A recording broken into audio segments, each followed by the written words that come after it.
Hi Lego people, this is a Lego family and we want to show you ideas of how to store Legos in your house. So Kyle, who is 10 now this year, got his first Lego set when he was 3. How old were you? 2. According to him, he was 2. He put it together. What set was that? Lego Buzz Lightyear. The Lego Buzz Lightyear, the spaceship. I remember that really good. He put it together without any problem. So ever since that, we knew that, okay, right then we knew that we are gonna be a Lego family because Kai was very interested in Legos, and then along came Levi and Lexi, and they are as much interested in Legos as we are. So first, for a couple of years, we stored them in big plastic bins, right, Kai? And we poured them on the ground, and then I said, okay, I can't understand anymore, clean it up, and they cleaned it up, and they left a couple pieces in there, and we step on them. It's very painful when you step on a piece of Lego, right? No, it's beautiful. It's beautiful according to Kai. So now you can get to know Kai better and better. So anyway, we kind of I decided that this is it for me. So first, remember, we color coded them. So we bought this stand with 12 drawers, so plastic drawers. We bought it at Walmart for about $50. It was red, yellow, green, blue, black. And then we just separated them by color, and it was under control. If they needed something, they pulled out the drawer, took a red piece out. If it went out of control, I just said go ahead and separate them by color. And at that age, by 5, 6, 4, the other ones came along, they could separate them by colors and put it away. That was easy.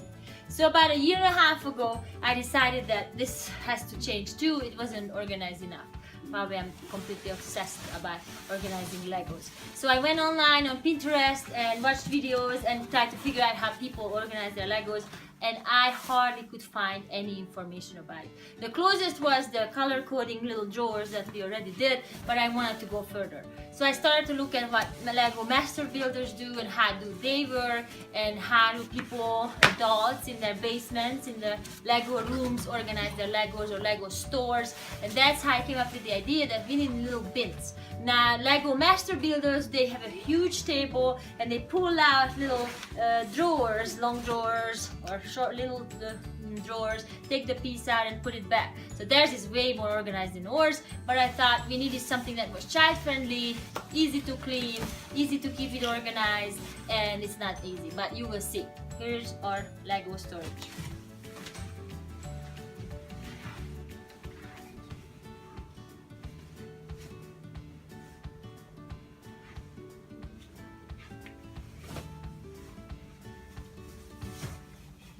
So I would like to say a few things about it, if you don't mind.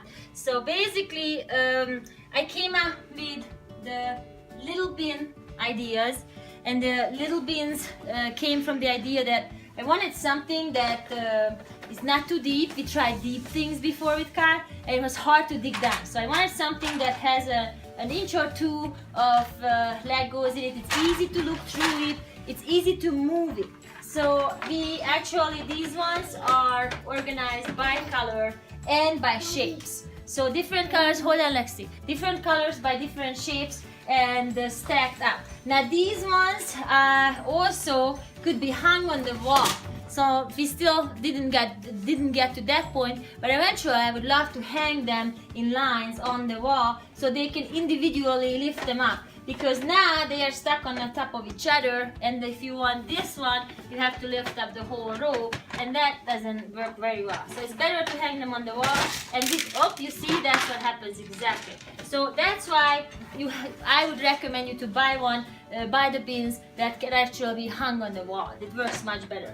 These ones, I ordered them from Uline. I went on Amazon and tried a few places, and I ended up to work with the company Uline.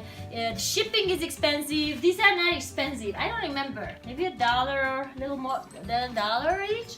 Walmart sells them, other places sell them too. They're not that expensive. However, it's expensive to ship them. So you want to make an estimation of how many Legos you have, how you're going to separate them, how many bins do you need.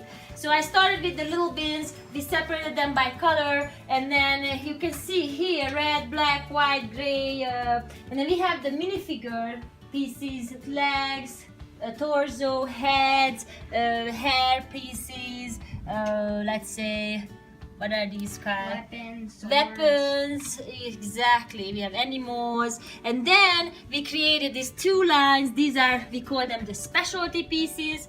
So you can see there are I don't even know, the ones with the stickers on, the little ones that connect them, or the Archie pieces, or the windows. So, and then finally we have a display case for the minifigures, one for each of my boys, and they can display, let's see, 25 minifigure each. And then we realized that if you have a, if I can show from here, then we realized it that we didn't have enough storage for big pieces. So that's how I went back to Uline, and we ordered these big bins. They look like this. You see, compared to these ones, they are gigantic bins. But this is for extra pieces for Kai, for example. I think it's there you go. So you can see that we needed big pieces, and we put them here.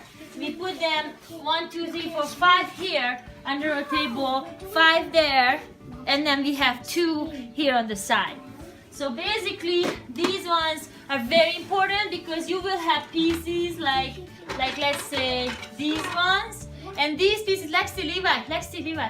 So these pieces actually wouldn't fit very well, like 2 of these would fit in a little one and you would run out of space. So you definitely need big bins like this too, and Uline provides every kind of size, every color that you can imagine. I'm not sponsored by Uline, so get it wherever you want, but it works very well. As I said, very important for me is that you can actually hang them, so you don't have to end up with the stacking them up too much high, or sometimes it's a little hard to put them back. So then, Kyle, I want to ask you a couple of questions. Come here, please. So Kylo, oh, and then I want to show you the fit balls. So basically, oh, I didn't finish the story. So basically, I asked Kai, what do you need for a Lego set? What else, for the Legos, what else can I help you with that make you have a better experience? He said he wants a big table that he can build on. So I went to Home Depot, and I got this. I told him I need something big, something that is easy to clean and it's very smooth, so my kid can work on Legos. I will show that too. So then I found this. This is a closet divider, shelf system, door, something in the closet. Maybe closet. Maybe some shelves in a closet. I don't know, something big, white, easy to clean thing, and it's really heavy. So I bought this, and then I didn't even finish them. I just put legs to them with a screw. I still have to make this much more sturdy because it moves a little, so there's still work left, but this works as just fine. Then first we had, what were those things you sat on first? Stools. The stools. We had stools. So we had stools. I cut like tall stools, and then I cut the legs off the stools for a little one. So for Kyle, I cut the legs off. The little one sat on a high stool. But now we ended up with fit balls. They are much more comfortable. They're kind of fun. They fill up the place here, and the kids love it. And they just bounce on it and build at the same time. So Kyle, come here for a sec. So Kylo, listen. Do you like this set? Yes. So what are the good things about it? That you don't have to look like this or dump something out usually. That's a huge thing. Basically, that's what it is. When he wants to build something, he just says, oh, I know which bin that is. Here's the piece. So it makes you think about it instead of just randomly dumping pieces and putting them together. Is there anything else that is good about it? How about bad things? Tell them a couple of challenging, hard, bad things. That they usually get Would you mixed. talk to the camera, please? A lot of the pieces get mixed up, and like the white tray, usually there's a lot of black pieces, and then it's really hard to tell because it's hard sometimes because they get mixed up, and then sometimes the whole thing will fall down if you're not careful. You have to be very careful. So overall, are you glad that we have this set up in our house? Yes, Would you recommend it to people? probably.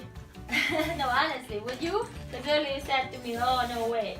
I have no idea. You have no It idea. would be hard. It would be hard. So I have one advice. If you have little kids, don't even go there. Go to color coding and start with the color coding. Once they can handle and organize that, then to this. Now Kai's 10, so he was 8.5 when we started this, and it took me a year and a half to oversee it and organize it until finally this year I said I cannot handle this anymore. You are 10 years old, you either take charge of this or we are going back to the bins. So it's very time consuming to separate the pieces. Kyle just cleaned up the bins this last week. It took him about a week, 2-3 hours a day while listening to a book on tape or watching a movie to organize the Legos. So it's very time consuming to separate them by color. Older kids, I would say 10 plus, best thing. The younger kids, if the mom has a lot of time, but I would recommend the color coded instead of this. Can you do it differently? Yes, Kyle wants a bigger table. He thinks the table is not big enough. I need a gigantic table as big as a car. Yeah, so basically you can just buy the pins, hang them on the wall, and in a way that kids can use them individually. Buy a big piece of something that you can turn into a table, fit balls or stools, and you are good to go if you train your children and show them how to use it over and over and over again. So would I recommend it? I have to tell you honestly, if Kyle wouldn't have taken over it this year, I would have broken it down. However, I love the system. This is the way to go if moms and kids can handle it, if they are responsible enough together to form a good team. I also want to show you a couple more things. Here's another Lego table. It's just a foldable table that we take out when Kyle wants to have is working on a bigger project. So what is this project, Kyle? Lego Ninjago City. So Lego Ninjago City that he just built recently. He started because there was a Lego contest locally by a friend's house, and then he's keep adding to it. So this table is perfect. Just break out a foldable table once in a while and let the kids play on it. Now here you can see behind your side there are the ball pieces. So we are still working on placing these into the bins. Kyle will do that in the next couple of weeks. We just got some on a yard sale and we are displaying those. We also have display places. This is a living room and kitchen, so you can see we are the Lego family because we give up a living room for this. We have displayed sets that Kyle put together and Levi, because Levi is just as, do you like Legos, Levi? Yep. Yes. These are from the Lego Ninjago movie. We really loved it. We watched it a couple of days ago.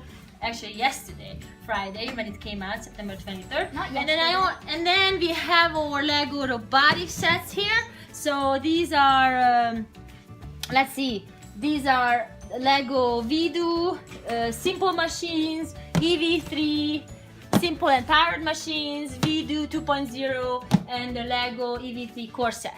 So we are gonna do in a couple of weeks another Lego camp with Kyle. We are doing Lego robotics camps for kids as well. And then we also in this bin we have sets. So we also have sets here, but that if the kids don't want to put in the bins or they are not playing with it, they are just putting it in a big box, and then once in a while if they are ready to put them in the bins, they put them in the bins. So Lego storage ideas, there you got it, color coded, or go all the way with the bins, with a big table. Oh, just go search it. There's not as much information out there about this as I was hoping for, and that's why we made this video for you, to see another family who dealt with the problem of storing Legos. And thank you for watching. Bye.